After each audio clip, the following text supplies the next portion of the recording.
guys, so today I wanted to take a look at adding some crashes to our groove, purely just based on wanting everyone to start playing a lot louder, okay? So I have so many great drummers that can play perfectly through a song, you know, sticking to the hi-hat, the snare drum, playing the drum fills when they're needed, and crashing on a one. But what we want to start doing, especially in rock music, is adding some crash cymbals elsewhere throughout the song and so on, whether it's for a hit that a guitarist is playing, or what I used to do a lot of the time was I would go along to band practices with something already in mind. So if you take some of the, especially the last two that I'm going to look at, if you take them to a band practice, take them to a guitarist, play them and see what they can come up with around it, it could give you, you know, a new idea for a songwriting process and things like that, okay? So let's take a look. The first two are inspired by songs. So I have Basket Case by Green Day for the first one. Crazy Train by Ozzy Osbourne for the second. Then the last two are going to be grooves that I've kind of come up with. And like I say, I want you to work on them, take them to practices, just practice them on your own, of course, until you get there, and see what you can make of it. So let's start with Green Day's Basket Case. All right, we have a crash on the one and a crash on the and of four. Now what I really like about this one is because we've pulled that bass drum earlier to land with the crash on the and of four, the one has a rest on it. So what we do, because we've pulled that earlier, it almost feels like a skip beat. All right, so there, rather than carrying on the groove as normal, it kind of affects what happens in the second bar. So it's a 2-bar groove. Let's check this out. So we have the crash on the one and the crash on the and of four. Here we have it.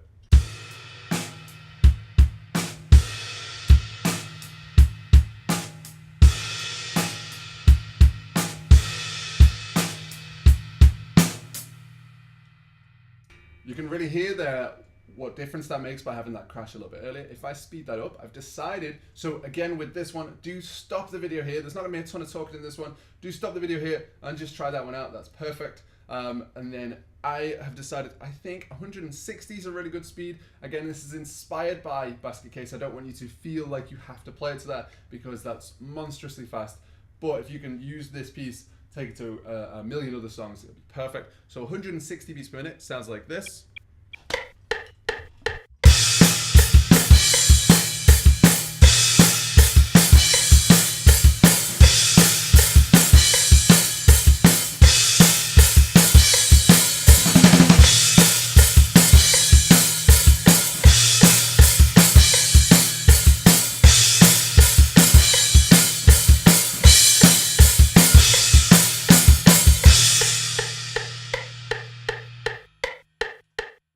So let's take a look at the second one. Here we're going to look at Crazy Train by Ozzy Osbourne, or at least inspired by. The real version of this has some open hi-hats and things which I'm not interested in for today. So just again looking at where he places his crash cymbals in this one. So we're dropping our hi-hats down to quarter notes to start out with. That's the first big change. And we keep the crash cymbal on the and of four the same. So that bit there is of course interesting. We've already worked on that. So keep the crash on the and of four. Then in the second bar, you'll see because of that early bass drum, we have a rest on the one. All right, then we take that forward and he plays the same little piece. So he has a crash on the and of two as well, which then means a rest on the three. And then we finish the groove off with the and four. All right, so of course, nice and slow one more time. Let's work on that. Let me just show you what it sounds like first of all. Here we go, so we get this.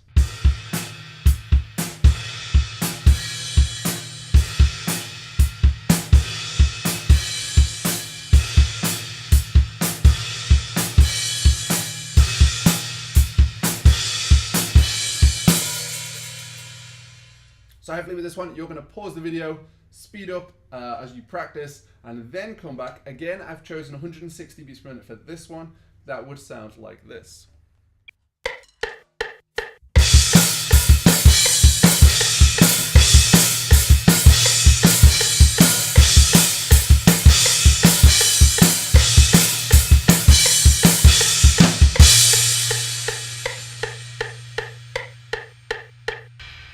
So let's look at the third one. This is one of the ones that I've created. So the reason I like it is the crashes are in totally different places.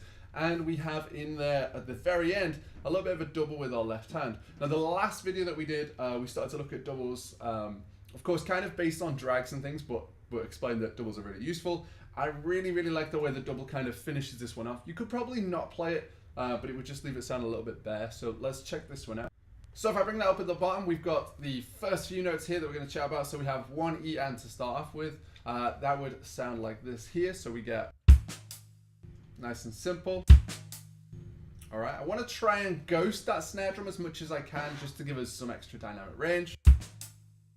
All right, then the next piece, nice and easy, just carries on 2 and 3 and. So 1 E and 2 and 3 and. Now we have a crash on the and of 3.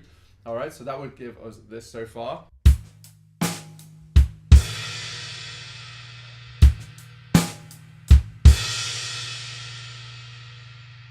Then to finish the whole thing off, we have a group of 16th notes, which I really like. This is my favorite part of it. So we get one more snare drum and then a crash cymbal, again, either on the same crash, move around a little bit, and then a double with your left hand for me. So we get this.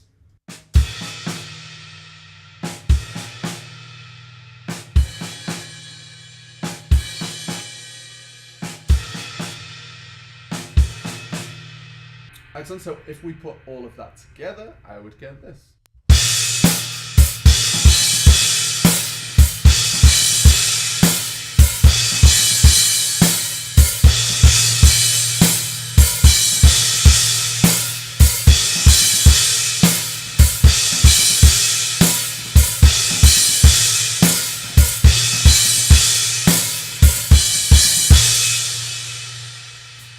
So the last one is totally different to all the others, but do stay with me on this one. So we're going to play the whole thing on a crash already, and then we're going to go between the crashes in a triplet. All right, so a really cool one to anyone who's not really familiar with triplets or anything like that. A really cool, rewarding way of working on them. Now triplets, again, not going to talk much on this one. Triplets I count as 3 triplet in this case, especially. We're on the 3. So 1, 2, 3 triplet 4, and 1, 2, 3 triplet 4 and. Okay, well worth being able to just sing that first, so make sure you can do that before you start trying to play it. If you can't keep time to that 2, 3 triplet 4 and 1. All right, if you struggle with that at all, throw a metronome on and try it. If you struggle with that, you're going to struggle playing the whole groove, so try that first. All right, so just a little demo. It sounds like this one is finished, just so that we're not trying to piece it together with no idea what it sounds like. We get this.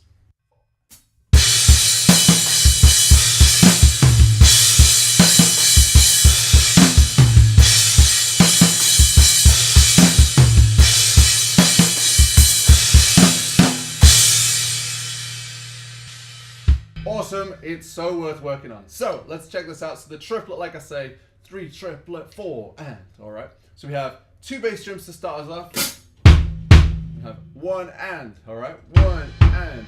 Now this piece here, again, slow it down and work on it. You can take any of these bits out that you aren't familiar with, but of course the final product, we want to have just slowed it down, which is the cool way of doing all this. Slow down and work on this. So we get a 16th note double on our left hand. All right, you're going to hate me for these doubles. So we get a crash cymbal on the right hand, a double with our left. That gives us this so far. So just the 1 and 2E.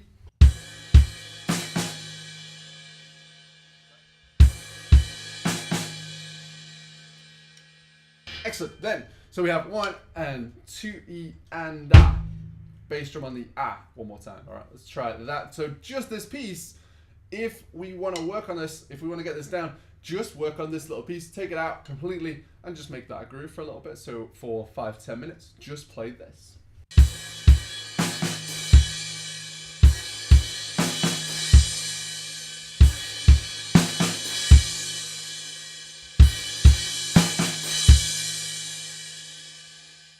When we are working on something like that, I find it really important that we leave a little gap in the middle so that you don't end up just looping that one section, but that you know there's something else to come, but we just kind of want to work on that little piece. So just have a little pause, just enough for me to almost compose myself again and go for it one more time. If you do try and just do it over and over and over, you'll start making mistakes that are just simply because you're not giving yourself enough time to think. All right then, so let's take a look at the second bit. This is the 3 triplet. Should eventually seem nice and easy. So we have 1 and 2E and A, 3 triplet 4. All right. Now at first I'm gonna just play the flam of the last little piece. Okay. So 3 triplet 4. I know there's something else going on there. Let's ignore that just for now. So we'd have this all together.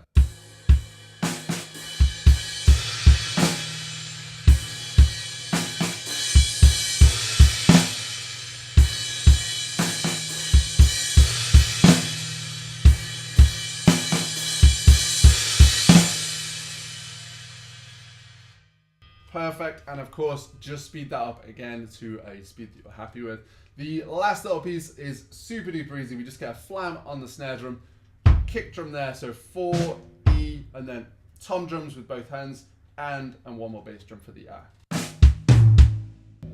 All right, really does add to the overall effect of it. Let me try that one more time. For effect, I haven't written this on, but I played the one with both crashes, again, just to give this a bit more of a rocky feel and things like that, and because it's cool. So let's try this out. So 1, 2, 3, 4.